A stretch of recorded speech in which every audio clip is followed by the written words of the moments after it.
ദുഷ്ടനിഗ്രഹത്തിനായി ഭൂമിയിൽ അവതരിക്കുന്നതിനെ ചൊല്ലി ദേവന്മാർ തമ്മിൽ ഒരു ചർച്ചയുണ്ടായി. ഒടുവിൽ ചന്ദ്രപുത്രനായ വർച്ചസിനെ ഭൂമിയിലേക്ക് അയക്കാൻ ദേവന്മാർ തീരുമാനിച്ചു. എന്നാൽ പ്രാണേക്കാൾ ഏറെ സ്നേഹിക്കുന്ന തന്റെ മകനെ വിട്ടേക്കാൻ ചന്ദ്രൻ തയ്യാറില്ലായിരുന്നു. ഏറെ നേരം നീണ്ട സംവാദങ്ങൾക്കൊടുവിൽ 16 വർഷത്തേക്ക് വർച്ചസിനെ ഭൂമിയിലേക്ക് അയക്കാം എന്ന് ചന്ദ്രൻ സമ്മതിച്ചു. അങ്ങനെ വർച്ചസ് അർജുനപുത്രനായ അഭിമന്യുവായി ഭൂമിയിൽ അവതരിച്ചു.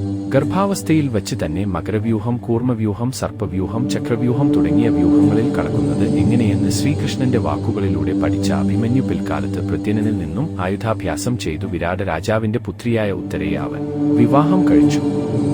മഹാഭാരത യുദ്ധത്തിൽ കൗരവപക്ഷത്തെ ഒട്ടേറെ യോദ്ധാക്കൾക്കെതിരെ ധീരമായി പോരാടി ഒടുവിൽ ഭാര്യയായ ഉത്തര ഗർഭിണിയായിരിക്കുമ്പോൾ തന്നെ അഭിമന്യു മഹാഭാരത യുദ്ധത്തിൽ ചക്രവ്യൂഹത്തിൽ വെച്ച് കൊല്ലപ്പെട്ടു.